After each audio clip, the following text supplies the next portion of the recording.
Is it Grey Cup or bust for this Winnipeg Blue Bombers team? Is the window closing on the franchise in 2023? Will a dynasty be reached in November in Hamilton at the 110th Grey Cup? Welcome inside Game Day Winnipeg. Here is the man, Chris Walby, the legend, the Hall of Famer, the Grey Cup broadcaster himself. 3 rings to his name. Bluto, how you doing? How you feeling on the precipice of the 2023 season? You know what, Darrin, I'm happy to be here. I'm happy that preseason is over. There's so many things that we got to discuss today. It's driving me nuts. But it was interesting that when I was looking at this, obviously you're talking about the Bombers, they were in the last 2 Grey Cups, or last 3. And then you got the Tigers. And I forgot they had a really kind of off year last year, 8-10. They're 2-7 on the road. Oh, of course, there's a phone call. It's probably Bo Levi's calling you. Asking for more money. Bo Levi's calling you. He's like, you going to talk about me on the show? Oh, yes. We're going to talk about you, Bo, on the show. Is there gas left in the tank? Will he be rejuvenated in a new environment with the Hamilton Tiger Cats? What are our expectations in the East and West this season? We'll get through the entire Winnipeg Blue Bombers roster, talk about their depth, their injuries, a couple new names on the 6-game injured list, including a impact starter or 2 amongst them. Of course, Chris Walby will provide your keys to the game. Our show, as always, brought to you by our good friends at Shannon's Irish Pub. Go check them out underneath the streets of downtown Winnipeg, 175 Carlton Street, just a hitch pass down the block from True North Square. Jets game day and Blue Bombers game day specials before, during, and after every game, home or away. They got you covered. Watch the game on their numerous screens. Awesome atmosphere. You see it on your screen right now if you're watching. 21 beers on tap, all the cocktails and scotches and whiskeys that you like, as well as outstanding food beyond the expected pub food. Their wings are off the charts, but they've got other stuff as well in their menu that is just awesome. So go check them out. shannonsirishpub.ca at 175 Carlton Street. Big thanks to them. Right on. All right, Chris, expectations on the Blue Bombers. Is the window closing on a team that is, well, expected by many, preseason pick by most, to either be in the Cup, win the Grey Cup, or at least be the early season power in the CFL? Or is the window closing because of the age of this team on both sides of the football? Yeah, I think you hit on the head, but I think it's more the age thing. They're the oldest across the league, but only by a little bit. Listen, I think, you know what, they've got all the tools, but they've signed almost all their free agents. So here's the thing. I mean, the biggest thing for me, I really do agree. It is a make or break year for these guys. I think they are expected to go far. I think they're one of the favorites to win the Grey Cup. Of course. I think if they don't win the Grey Cup, I really don't think there's going to be a lot of change. But you will have change, because if you're staying the same, you're basically going backwards. You always want to be moving forward. So for me, I think it's really, I don't want to use the word make or break, but it's definitely going to change the whole dynamic of the roster next year if they don't go or win the Cup, or, you know what I mean? I think they got a great opportunity, but 18 games later, you know what happens? Anything can happen. A couple key injuries changes the whole dynamic of your team. I think a lot of the teams in the CFL this year have gotten better. You're talking Saskatchewan, 2-0 preseason. I know, don't put a lot of crap in that preseason. Hamilton, not a very good team last year, 8-10. Terrible on the road. It'll be interesting to see. Then you got Montreal. They're better now. I think Cody Fajardo is looking for a rebound. When I go across the league. Mm-hmm. And Ottawa, a team that, I think Bobby Dice, the old Winnipegger, I think he's going to have that team ready too. So I think there's a lot of parity. We say that every year, and we watch as it falls out as the season goes on. But I'm excited for the amount of teams that have really kind of not rebuilding, but trying to race for the Cup as well. I hate being on a team that rebuilds. There's no sense being on a team if I'm rebuilding. I don't want to play. Well, I hope you're not a fan of. I hope you're not a fan of the Winnipeg Jets. I know you are, of course, being a native Winnipegger, Chris. But that aside, we're here to talk football. And hey, great to see everybody in the live chat, watching live on YouTube and Facebook and Twitter. You can find us really everywhere. If you're listening to this afterwards on podcast, appreciate that a lot. Be sure to tell your friends to subscribe and leave a review. That would be awesome. Phyllis has got it right. Smash the like button. She knows how to do it right to keep the fire going here on Game Day Winnipeg. Okay, so the Blue Bombers roster, as you mentioned, Chris, pretty much unchanged from last season to this season. We learned today that 2 players have been added to the Winnipeg Blue Bombers 6-game injured list. Pardon me, 3 players. Connor Burtonshaw, the fullback, but more notably, because of their starter status, Jamal Parker, defensive back, on the 6-game injured list, started 9 games on the Blue Bombers defense in 2022. And Winston Rose starts the season on the 6-game injured list as well. Both of those injuries are leg, lower leg, that sort of thing. Teadric Hansen, previously announced on the 6-game injured list, as well as linebacker Kyrie Wilson. So relatively speaking, this is a healthy football club. Everybody is back. And, expectations are where they are. But can age during the season, Chris, you mentioned those critical injuries can have a huge effect on things. Yeah. Can age come into play where, it might not be a season-ending injury or a blown knee or whatever, but just the rigors, the wear and tear on these 30-plus-year-old bodies? I think the biggest ones, obviously, you're looking at the majority of the guys. I mean, it's Hardrick, it's Stanley Bryant, who's brought that age up. He's 37, but like a fine wine, offensive lineman can play.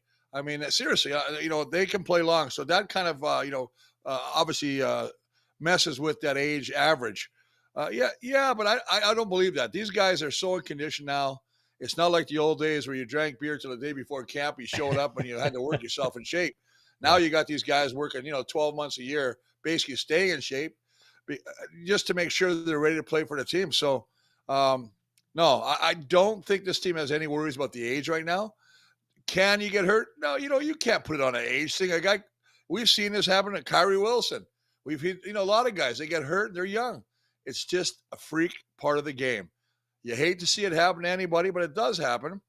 And knock on wood, you hope they all come out of it healthy. What's the first thing they always say after a game? Hey, great win, great loss. Hey, what's the injury report? Yep. Everybody wants to know who got banged up. It's a physical game, and now they wear those upside down flower pots on their head to practice. The guardian cap, whatever it's called. Yeah. But I guess it's supposed to help with the the concussion and prevent future brain injuries down the road. Yep. There's lots of changes in the CFL this season. The Canadian ratio with naturalized Canadians, designated Americans to be naturalized, all these things. It's incredibly confusing, Chris. I don't even want to waste time on the pregame show trying to decipher it all. I think organically over the coming weeks, we will all figure it out. Look, we talked about it at length on Bonfire midweek last night, so be sure to check that out on all our social channels. You know where to find it: podcast, YouTube, Twitter, Facebook, and the rest. But when it comes to Winnipeg and their roster, it came out today, so let's take a look. Here it is.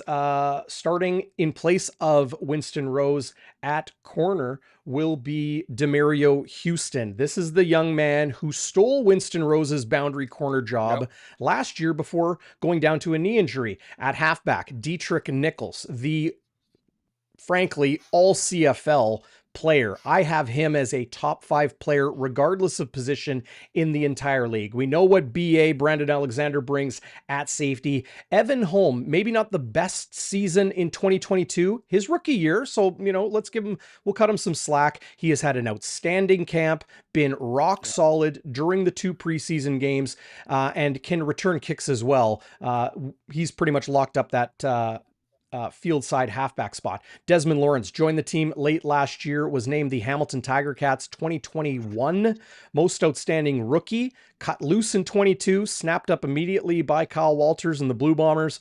Starts at corner. Alden Darby back at strong side. Adam Bighill in the middle with Kyrie Wilson on the 6-game injured list. Malik Clements, 3rd year in the CFL, 2nd year with the Blue Bombers. New number Don't get it confused. He's wearing the very familiar 33 in blue and gold. But expect Les Maruo to be somebody that rotates in there as well. Starting line, hey, we know who they are. The Jeffs, Jackson Jeffcoat and Willie Jefferson.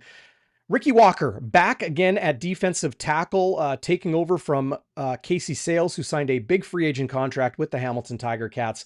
Jake Thomas, the Canadian, at nose tackle. How do you like the Blue Bombers defense, Chris? I like the defense. I like some of the guys who got Schmeckel. I like Haba. Bennett's obviously, the Schmeckel kid and Bennett, both from Saskatchewan, good players. Crack the roster. It's a hard thing to do with this team. I think the fact that Casey Sales went to Hamilton opened up an opportunity for one of them to play. Both of them are dressing. Coach O'Shea has been very impressed with these guys. Their knowledge, picking up stuff right, being in the right position, being in the right hole, plugging the right hole, allowing their linebackers to work, make the plays. So, yeah, I think it's really good. And it's funny you mentioned Evan Holm. I was reading a little article, and I know that a lot of people are doing the same thing. You don't usually get people coming out in the press really talking about Evan Holm. Outstanding camp, maybe the best guy, had the best camp of all the players. I've heard now that he's the best athlete on the team. I was listening to Dalton Schoen saying, I go against this guy every day. Mm-hmm. And I hear, Richie Hall saying he didn't have a good camp. He had an outstanding camp. A lot of expectations on number 31, Evan Holm, but I think the kid from, played in North Dakota, UND, I think he's going to answer the bell quite well. Yeah, I really agree. I like the Blue Bombers defense. It obviously revolves around middle linebacker Adam Bighill. Interesting that the team cut somebody who was said to be having a very good camp in Barrington Wade. He was released, not on the practice roster. The Blue Bombers do have a ton of Canadians, most notably Shane Gauthier, and Jesse Briggs, who will step in at weak side and at middle linebacker when they need them. Want to bring up this question, Rob Somerville, watching live on Facebook. What's going on, Rob? Great to see you in the live chat. Curious question for both of you regarding Kenny Lawler. Why wasn't this situation dealt with and resolved before bringing him back to the team? We talked about this at length right off the top of Bonfire midweek. You can find that on your podcast app, on the YouTube from last night when Zach Schnitzer and I went live. We'll have postgame tomorrow night as well after the game. But really quickly on Rob's point, Chris, we know this. It is a very curious situation. Kenny Lawler charged in 2011, or pardon me, charged in 2021, convicted, pled guilty and convicted in April of this year, 2023, and then came to training camp, right? Like convicted, like everybody knew what was going on. The Blue Bombers signed him in free agency in February. He was tried and convicted in April, came to training camp, participated on the field and had a big catch in the preseason in Edmonton. And then suddenly he's no longer eligible to work in Canada. Paul Friesen of the Winnipeg Sun has done great reporting on this. Chris, Kenny Lawler, as it stands today, cannot step foot inside the Blue Bombers facility. He cannot be on the field. He cannot be in the building. I brought that up last week when Jeff the Hammer Hamilton was on. I said, you know what? Usually when you get suspended, you can't be around the players. You can't be in a meetings room. I knew for a fact he wasn't going to get paid. You're not getting paid for not playing. No pay, no play, no pay. He's losing a big chunk of his salary.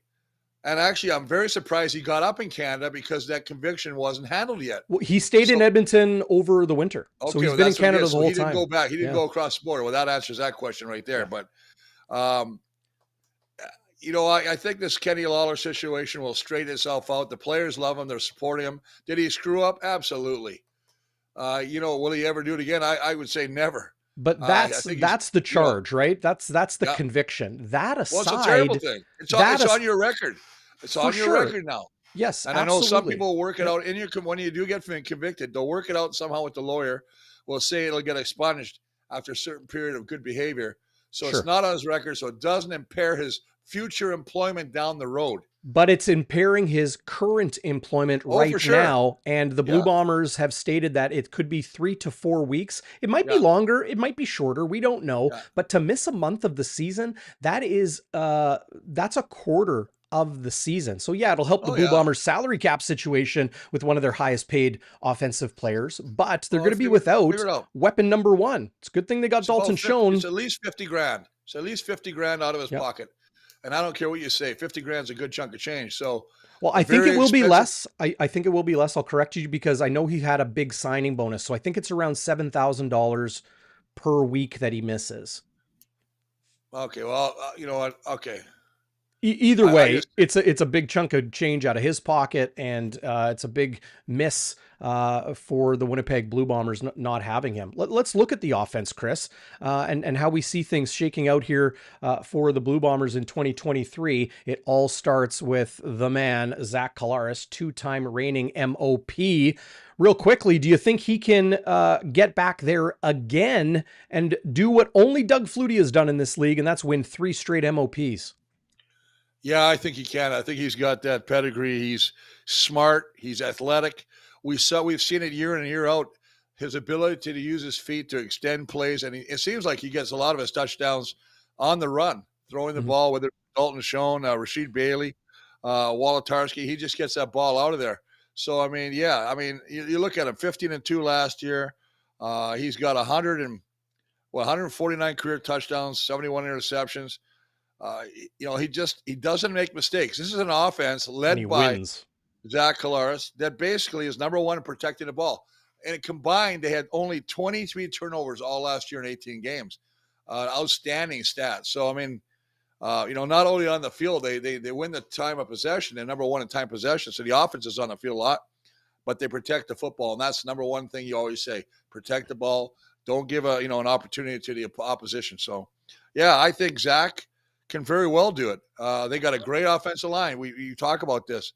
I know I'm a bit of a homer when it comes to the O-line, but, man, I love these guys. I mean, you talk about Brian, you talk about Gray. Gray is the only guy that played the last game in the exhibition game against Saskatchewan. Kolonkowski, Neufeld, Hardrick, obviously Liam Dobson getting an opportunity to play a little tight end backup. And then just the weapons. I mean, we don't have Kenny Lawler, but how impressed we were, both you, DB, you and me, to watch Carlton St, 6'6", get 2 touchdowns in his first game played. He's got such a wide radius, as you say. Just such a tall target, go up and get the ball. And then he obviously hurts himself the next week and he's done. But it'll be interesting to see because I'd be throwing the ball high on him. He'd be my short yardage guy all the time near the goal line. Yeah, the red So zone. we'll see what happens. Yeah. But yeah, they've just got a wealth of talent here. Bailey, Dalton Schoen, I mean, rookie of the year. Dembski, 10 touchdowns.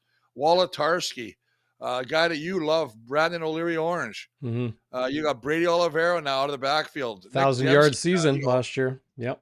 They got studs. It's studs. I wanted to say quickly on Zach Collaros, what I see in him that makes him most valuable is that he is just a winner. He sets such a tone, not just in the huddle and on the field, but in the building, in the rooms, in the meeting rooms, in the locker room, in the video room, and that sort of thing. And Collaros speaking earlier this week, talking about the value of being back for a 3rd year with the same guys, same OC, same running back, same backup quarterback in Drew Brown, same receiving core for the most part, with a lot of these guys back again, including Rasheed Bailey. Carlton has been around a long time. Having Kenny Lawler back again, a player that won a Grey Cup with Zach Collaros. These things are so valuable to a team, to an offense, that chemistry, that familiarity, and I think just that collective mentality they have to win a football game and to go after and win a championship. I think that's what's maybe most valuable to this Blue Bombers offense. A lot of that goes towards the defense as well. Let's touch a little bit more, Chris, on the offensive line. We quickly went through. So this team lost center Michael Couture in free agency, signing with his home province, BC Lions. Chris Kolonkowski effectively stole that job from him last season. Once Couture was healthy again. Kolinkowski started and played in the Grey Cup.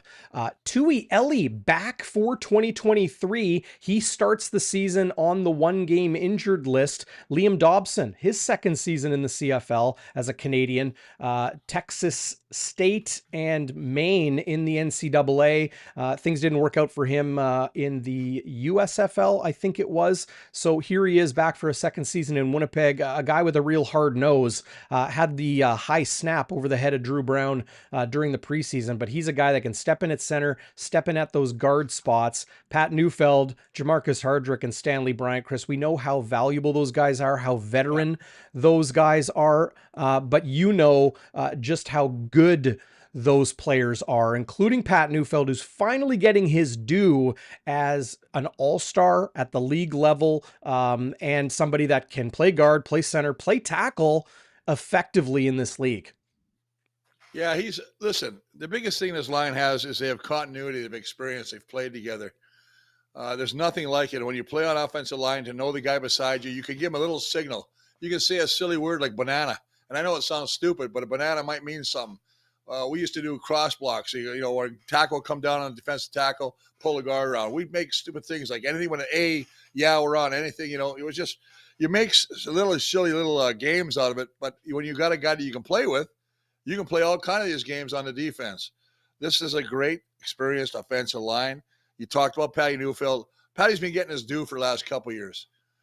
He's played very well. I mean, we saw him the 1 year he didn't get recognized. We all said that we thought that he should have been recognized, and he has been the last couple of years. Hardrick is a guy that I really love because I think he's pure energy. Yeah, I think he's a guy that jacks that group up.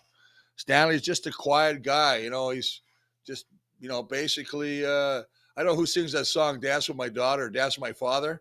He got that deep, gravelly voice. I feel like he's a singer all the time, but he's smooth like a singer too. And then you got Jeff Gray, who's really coming to his own. So, yeah, it's a good group of guys. That is a key, because if you have a good group in front of Zach, and you talk about what Zach's quality is, Zach is one of those guys that I got the opportunity to play with, Matt Dunnigan, Danny McManus, Dieter Brock, Johnny Huffnagel. As soon as they walked in the huddle, he made everybody in that huddle a better player. The confidence, the air of confidence he has. And now everybody thinks Tommy is just a quiet cat. Tommy has got a little bit of fire in his belly, man. If things ain't going, he's going to let you know. Now, he's not going to do it on in front of the cameras, but he'll definitely get in your face. So I like a guy that does that. You know what? The expectations are high, and he's going to demand perfection or close to it from everybody that's in front of him or receivers, making sure to run the route, the right route. So you got to love a guy like that, man. Yeah, this Blue Bombers team, there's a reason why all the prognosticators, myself included, have them number one in the preseason power rankings. Chris, let's talk about Bo Levi Mitchell and the Hamilton Tiger Cats. They come into town. This is a rivalry game between Winnipeg and Hamilton, meeting in those Grey Cups in back-to-back seasons, not years, with the pandemic hitting in 2020. But these two teams do not like each other. Yeah, Mike O'Shea and Orlando Steinhauer are friends. But when it comes to playing a football game and trying to come away with the W, these two teams, no love lost between them. Are the Ticats going to be better this season than they were last year? Dane Evans just seemed to blow games late over and over and over again. That's why he's a number 2 behind an unproven Vernon Adams in BC. Think about this. This is a team, Hamilton Ticats, led by Dane Evans, that led the league in turnovers offensively. I remember I watched games that Hamilton could win, and Dane Evans throws in a key interception, turns the tide of the game, or he fumbles on a run and turns the tide of the game. The other team gets it, kicks a field goal, wins the game. They had 17 fumbles, number 1 in the league, the worst in the league. They had 20 interceptions. I mean, they just turned the ball over away. I don't see that happening with a Bo Levi. Listen, Bo Levi is 12-5 versus Winnipeg. And the big stat that I love, this is his first game as a Ticat. You and me know the first game he played as against the Bombers as a Stampeder, he came out and lit it up. Now, I know it's a different team, but he threw 3 touchdowns as a starting quarterback for the Calgary Stampeders way back. He always plays great at IG Field. Always. Always plays good. I mean, listen, he's a very confident young man. He's been in the league. He's got, 198. I mean, it's crazy. His overall record, DB, think about this record. 90 wins, 25 losses, and 2 draws. I mean, that's an incredible stat. Well, he told Kate Burness at TSN that, what do you want your legacy to be? Winner. Yep. That's all he cares about. So think about what he's got, buddy. They brought over one of the big. I really like this. They brought over not Tim White, James Butler. Now, James Butler was a heck of a running back for the BC Lions last year. He had over 1,000 yards rushing, 7 touchdowns. Then you got Tim White. I mean, that guy's a player, man. I was really surprised about one thing. You remember the other White that got cut? Which really surprised me. Yeah. Remember him? Yeah. Pappy White. Pappy White. Pappy going back make some homebrew. I don't know. You got let go, man. It's crazy. Yeah, he is a free agent today. Tim White, I expect to be amongst the league leaders, if not the league leader in passing, receiving yards this year. How about this guy? New digits on the uniform. Duke Williams joins the Hamilton Tiger Cats. You mentioned James Butler, dual weapon, pass game, run game, really well-rounded and now very experienced CFL tailback. Brandon Reverberg, David Beard, Hunter Woodmansey, Kyle Saxelid is there. He can kick out to tackle. Riley Figueroa, he's listed as a game time decision. We'll see if he's good to go, but one of the best tackles in the CFL for a long, long time. The Ticats come in here with a handful of players injured, including defensive lineman Kwaku Boateng and Chris Van Zyl on the 6-game injured list. Dylan Wynn also on the 6-game injured list to start the season. As we look towards the defense, Jagira Davis, Mr. Grey Cup appearance and playoff paycheck bonus there. Our old friend Jonathan Kongbo, who made headlines this week with some sharp words towards the BC Lions. If you want to know more about that, we talk about it also on the top. Yeah, Keon Hatcher, Jonathan Kongbo, back and forth, blockbuster trade in the CFL, sending Jonathan Kongbo to the Hamilton Tiger Cats after just like a week with the BC Lions. Chris, when you look at the Ticats defense, the strength to me is right here in the middle. Oh, yeah. Okay, Chris Edwards, this is a defensive back spot. This is the dime, but he'll line up here.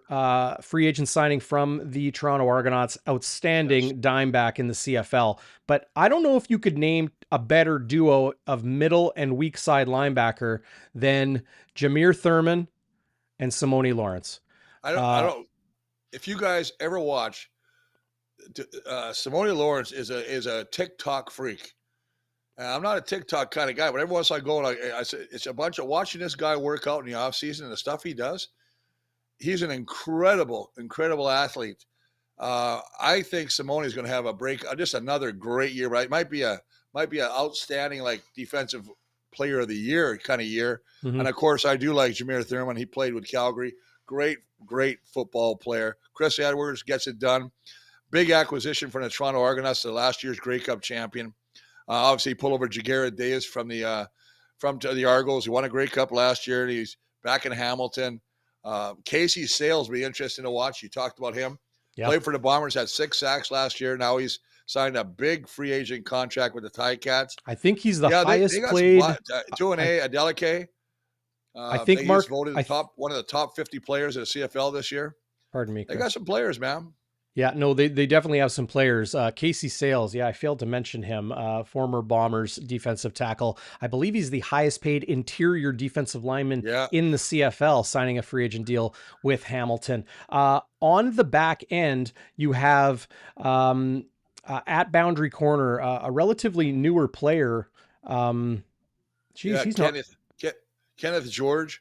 He's a first-year guy out of Tennessee, and then beside him is Javier Javian Elliott. Yeah, he's from Florida State. Both first-year guys. So Elliott has been in the league for 3 years. It's his first year with Hamilton. Yeah. Richard Leonard is their veteran at field side halfback, and then Lawrence Woods III back for a second season in the CFL and with the Hamilton Tiger Cats at corner. But it is Tunde Ndeleke, the returner, the safety, the outstanding Canadian versatile player on the back end of this Ticats defense. Katsantonis there to provide a little bit of depth and versatility on the back end. Stavros, I wanted to make sure I got his first name right. Stavros Katsantonis there as well. So the Ticats, Chris, I think the Ticats are coming in to 2023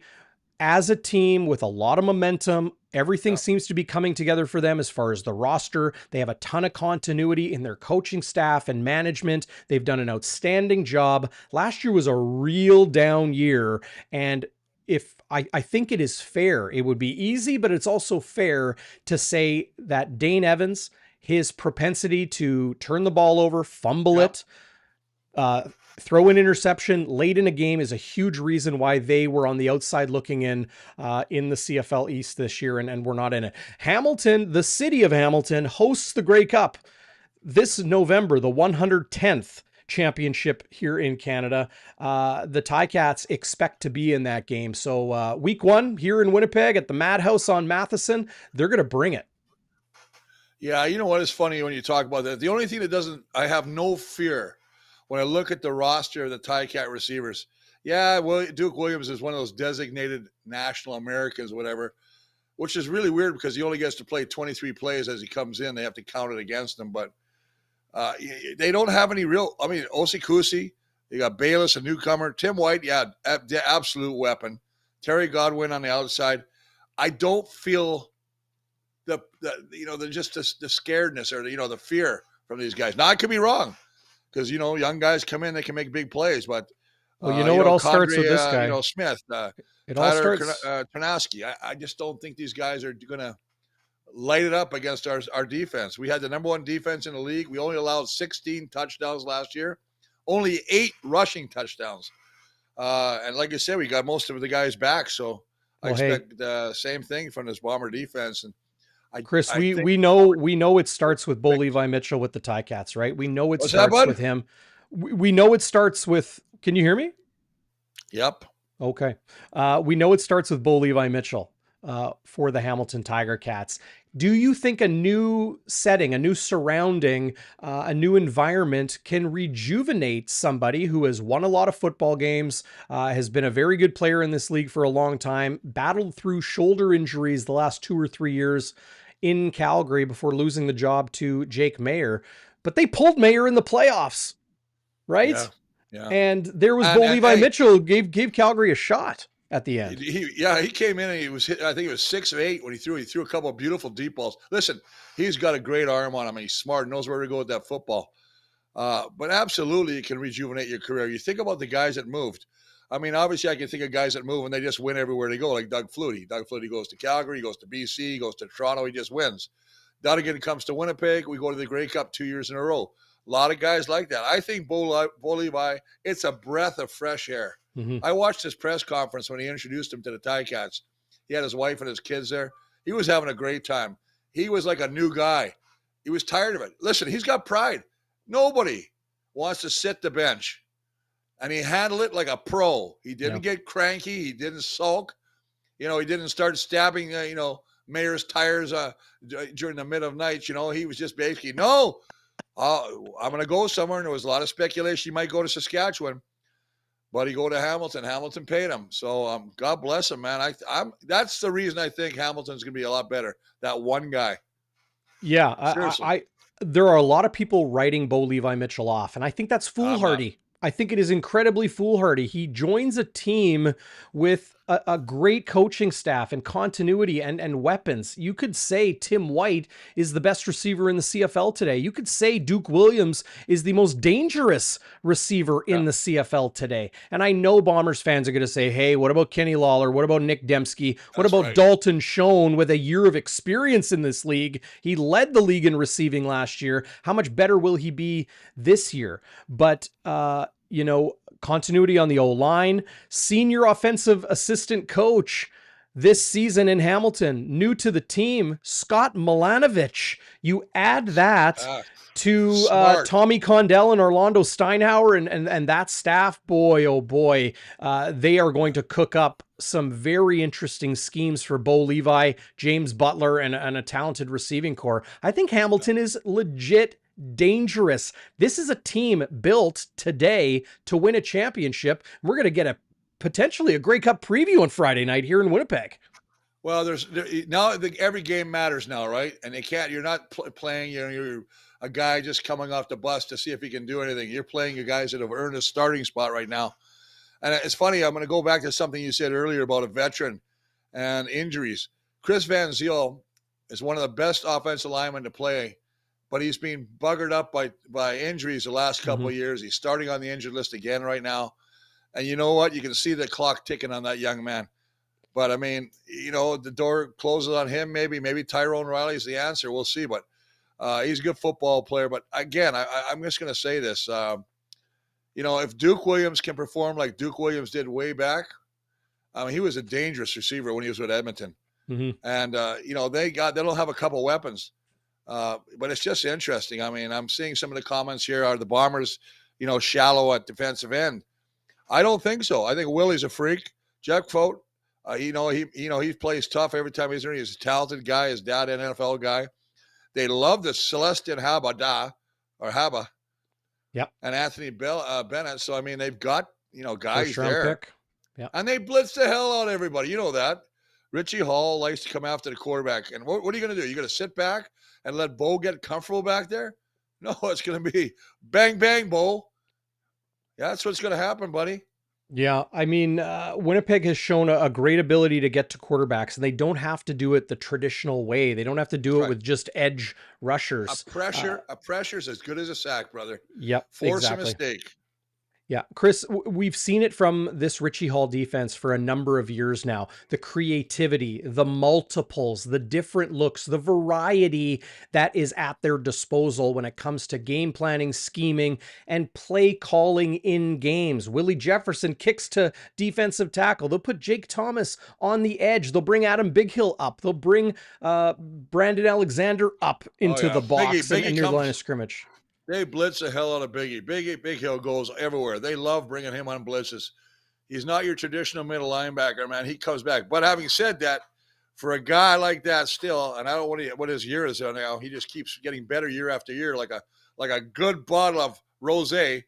I mean, this guy, the rosé wine. I don't drink one. I'm a beer guy. Sorry. Yeah. But I mean, he gets back there. I mean, you saw him. He goes back and almost gets interceptions. How about this though? Willie Jefferson. He had 7 sacks. But he had 10 pass knockdowns. Number 1 on the team. Your defensive end is the number 1 guy that knocks down passes. That tells you how freaky he is. Yeah. So, I mean. Impact. And Brandon Alexander, we remember he wasn't in for the last part of the year, right? Because he was injured.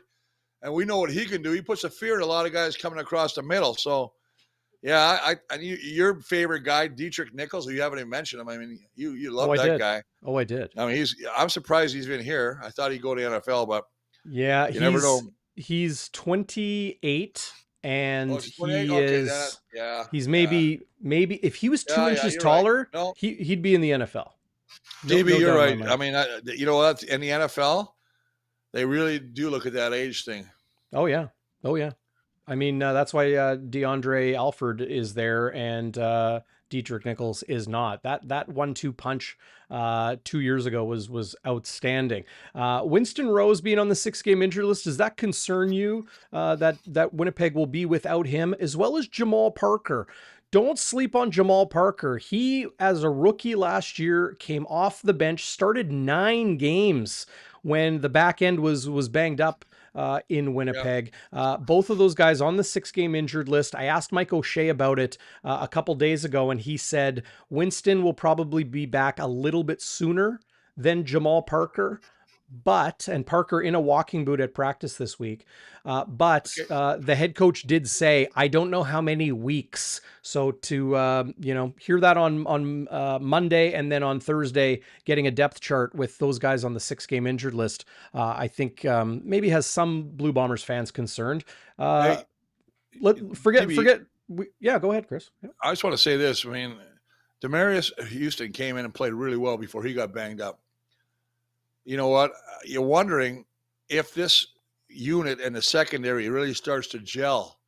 Does it put a little bit of kibosh on rushing Winston back? And even when he's healthy, do you put Winston Rose back in there if this unit is really playing well? Mm-hmm. That's the thing. Sometimes an injury opens the door for another player, and you don't get your shot back. Right. So you got to look at that, buddy. I mean, if DeMario plays well and Desmond Lawrence plays well, and those are the corners, they might have to look somewhere else, man. Connor Burtonshaw on the 6-game injured list, back for another season with Winnipeg, fullback and a special teamer.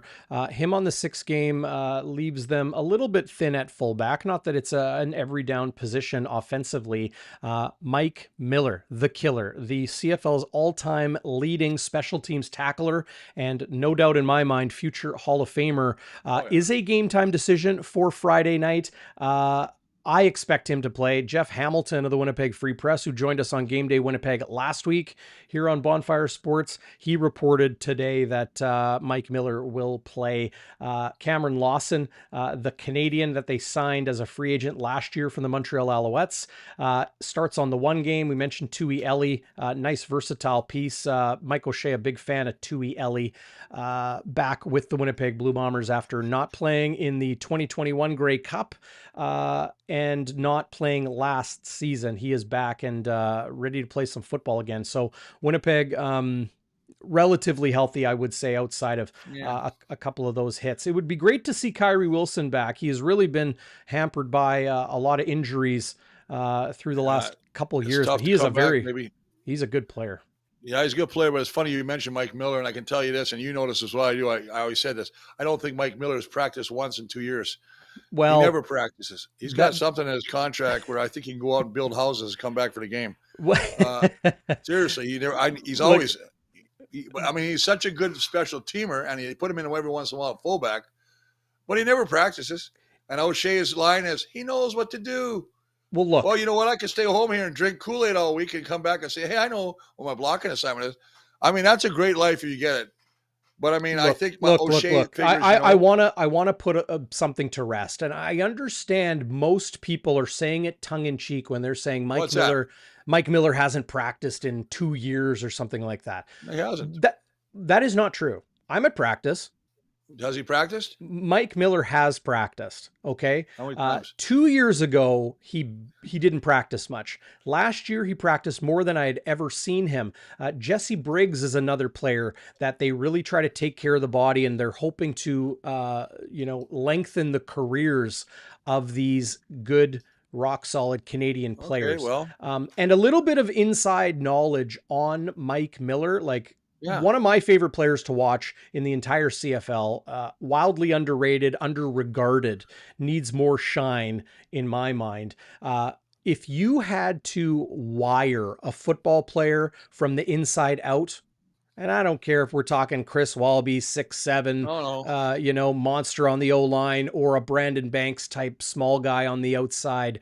If you had to wire a football player on the inside, you would take Mike Miller as the blueprint. You would take him as that perfect textbook example of what you want in a professional on and off the field. The hard-nosed, the attention to detail, the leadership, the quiet leadership, and then his ability to just go out and make plays and win football games and help a team win. Mike O'Shea, you can see the way, not what he says about Mike Miller, but how he speaks of Mike Miller. I'm not taking anything from Mike Miller. Let me be the first guy to say, let me send an apology to the Miller family right now for any misconceptions that I might construed. And I hope to one day get back on your Christmas card mailing list. So, Mike, God bless you, brother. And I will not bring up the practice session anymore, as I've been spanked by DB on air. Well, he was a full practice participant yesterday, Wednesday. Yeah, Stats Junkie says right there. Yep. So, Mike Miller does practice. Jesse Briggs does practice. It's just they don't practice as much as, say, a young guy trying to make the team or trying to keep his job. Hey, DB, yeah. I just want to read some of the comments. Comments are great. Somebody asked, yeah, they have a new thing this year, I heard. It's a 3-foot hot dog. Yes. Are you going to eat it? No, I haven't eaten a Walby burger yet. Gargantuan glizzy. Are they carrying the Walby burger still this year? I don't even know. Yeah, I think I saw something on the Jumbotron during training camp about the Walby burger. Anyway, but 3-foot hot dog, man. You're going to be walking down the aisle smacking guys in the back of the head with mustard. Unless you're putting it on your shoulder and carrying it like a 2x4. Well, you might have to, hacksaw style. That's a good move, though. Change it up, make some new things. Well, I'd Chris, like to see them come up with a jumbo margarita. okay, now we're talking. That's yeah. Yeah, you're a beer guy, but do you ever do the bulldog? Do you ever do like the margarita with the beer in it?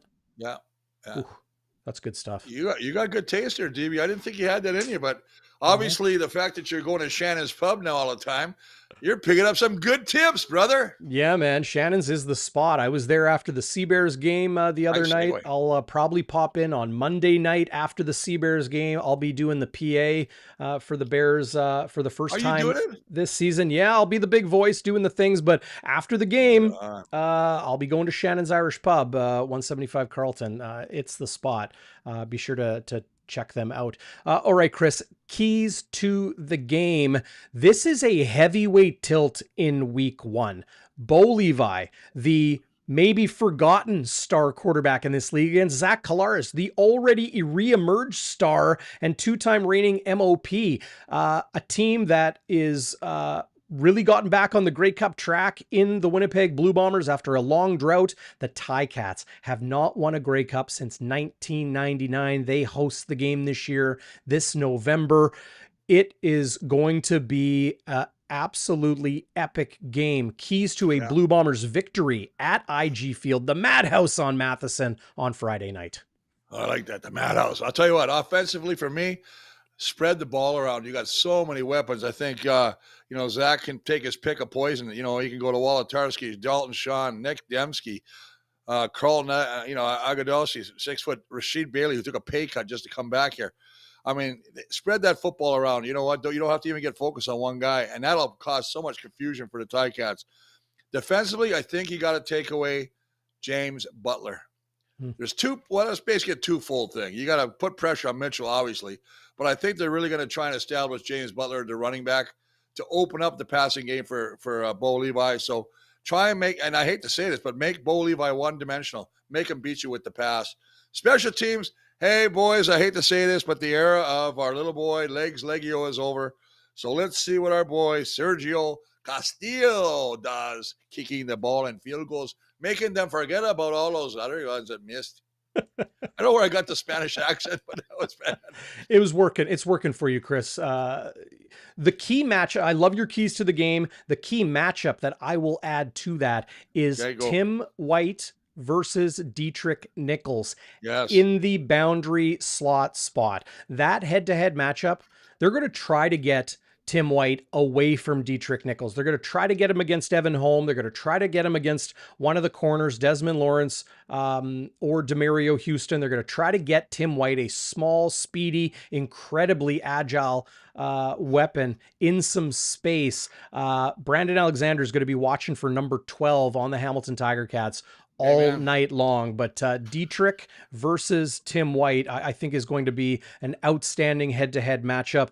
And the Ticats and Bombers, an outstanding head-to-head matchup. Zach Schnitzer and myself made our picks on the Schnitz on Bonfire midweek last night. If you want to join us this season, the exclusive link is SIA.com/bonfire, SIA.com/bonfire. If you go there and deposit $10, $50, $100, you can do it all the way up to $1,000. And if you do that between $10 and $1,000, they will give you a 100% bonus when those bets clear.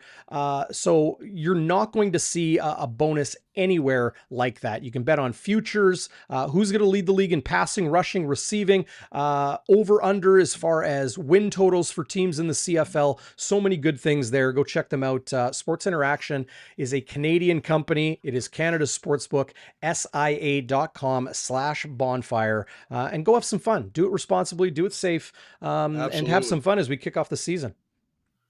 Yeah, and I'll tell you what, DB, I'm going to the game tomorrow. I'm excited to be there. I'm going to be in Alumni Alley with a lot of my old veteran buddies, Rick House, Willard Reeves, Michael Richardson, who just took over, I believe, one of the charities. He's the head guy now.